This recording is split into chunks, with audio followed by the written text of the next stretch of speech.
Hello, hi, my name is Florence and this is James, and we are from the Forum Celebrity Podcast, and we also write for Newsbreak. How you doing? Hello. Billy Baldwin here. How you doing? Hi, Billy. So nice to meet you. We are so excited to be here today. We are huge fans of California Preaching. Love China, Oh, love the podcast. dig it, dig it. Thank you so much. I'll tell her. Now, Billy, we speaking of your podcast, we saw an episode that you did a while back talking about bad times and homelessness and how it can happen to anyone. It must be very gratifying to be in a movie that's actually putting a face to these homeless people, that they are good people. It just sometimes things just happen. Yeah, well, let me ask you. There's 1.6 million children in America that are homeless. Is it their fault? Yeah, It's not their fault. Not at yeah, all. If you're a you're right. PTSD veteran, is it your fault? No. Yeah. If No. you're mentally ill, is it your fault? No. Some people think that people that are taking drugs, that's what led to their homelessness, but they don't have health care.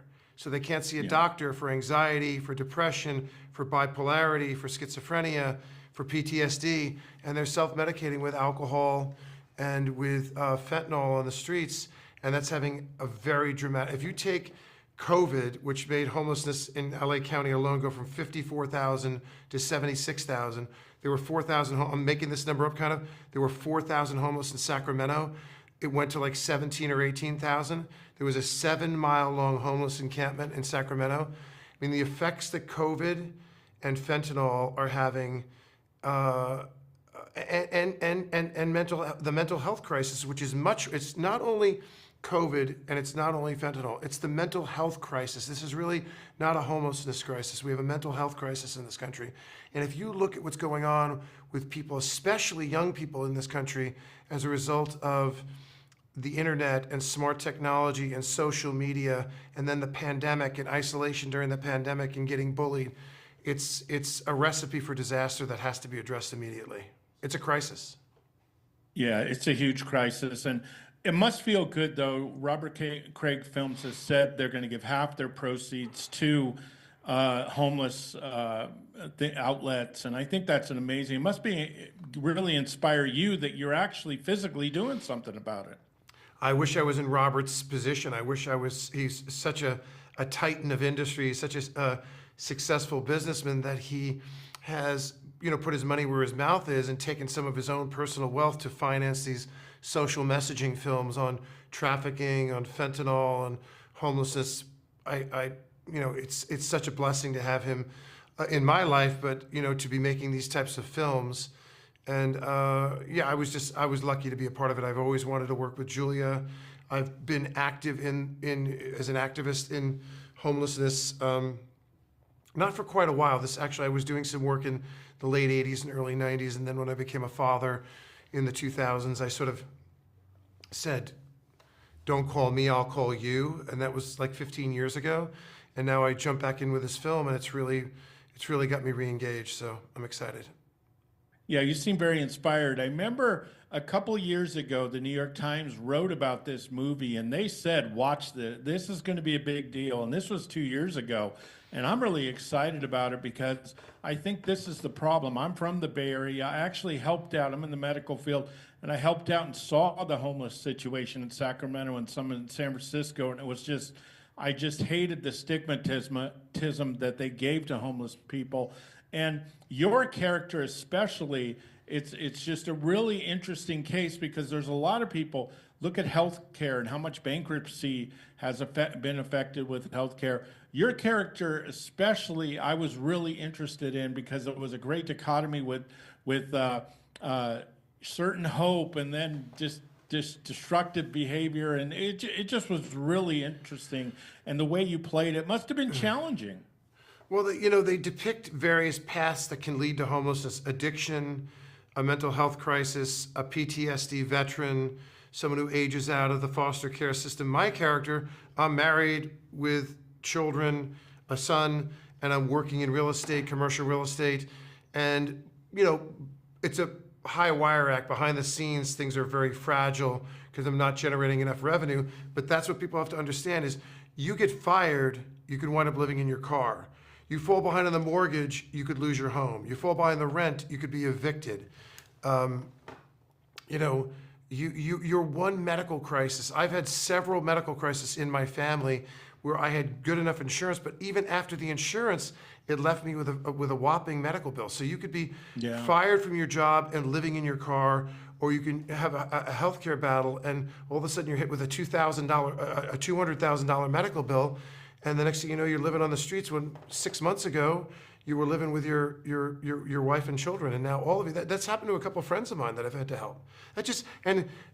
Compounded by COVID, compounded by fentanyl, compounded by the current mental health crisis, but right here in town, compounded by the wildfires. You know, there's a bunch of people in Altadena, and about how interesting. It's sort of a tale of two cities. Altadena is, fairly affluent, but not the affluence of the Palisades. And you have those people there that had no insurance, no homeowners insurance, or no renters insurance.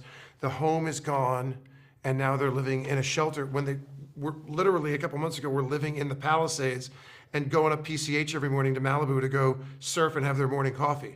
Now they're living in a homeless shelter. Wow. It seems to me, it seems to me this movie is going to really be something, because it's not going to help everybody. There's so much jaded people in the country, but that look down on others. But to me, I think it's going to inspire a lot of people to look at people differently, and instead of judging, to actually look and be sympathetic at the things that we need to do as a society to help people. Yeah, I've said this maybe and it wound up in social media, or I've said it to some friends. I mean, I've been in enough shelters and enough encampments now to know that these people, they're heartbroken because they don't feel seen and heard, and they're struggling in their dignity, and when people walk down the street and they walk across the street, or they put their head down, or they pick up their phone because they're afraid someone's going to ask them for money, or they're just fearful because is this person about to have some sort of mental health episode as I'm walking by? And I tell you, if you were to put your phone in your pocket and walk by and just look at them in the eye and smile at them and say, good morning, or how's your day going, or have a great day, and just look at them in the eye, that's a good start. Obviously, there's many other things you could do. You can go to noaddressmovie.com and buy tickets and bring your friends and tell all your friends to go to the film, because 50% of the proceeds go to nonprofits in the homelessness space.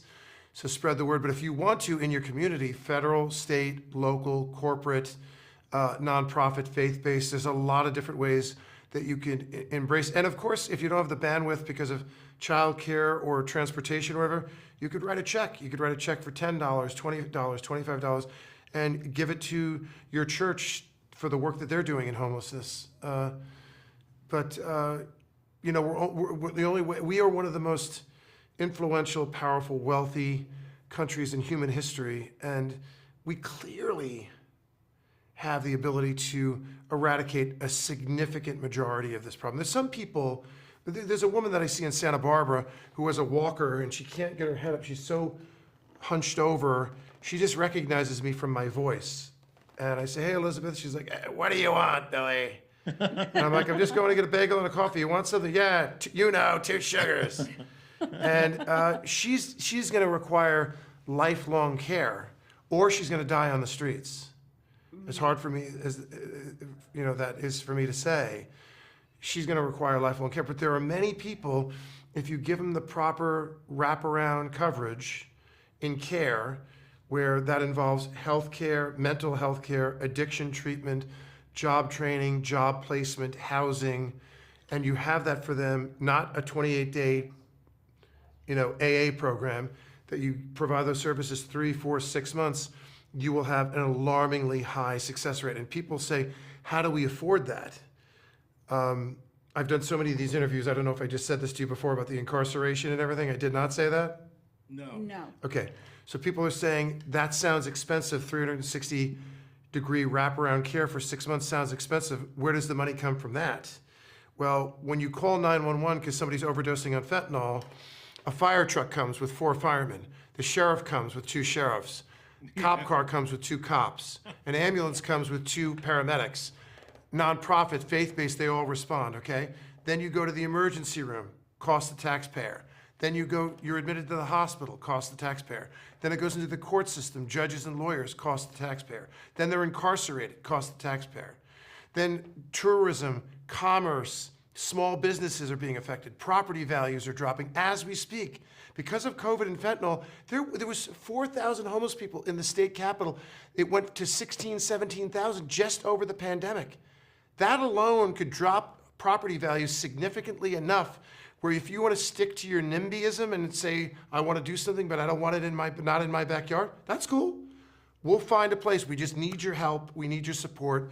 We need you to get your hands dirty or to write a check, and we can make, there's incredible programs in Fort Smith, Arkansas, in Austin, Texas, in San Antonio, in Pinellas, Florida, a partnership with Citygate and I think it's Citygate and Johns Hopkins University with veterans in New York State, all over the country. We just have to replicate this, but the common thread with all of those programs is wraparound services for an extended period of time, not forever, but they have some of these programs. The one in San Antonio that Dr. Robert Marbut runs, and one of the ones called the Gathering Inn that Jennifer Stolo, our producer, her husband runs, Keith.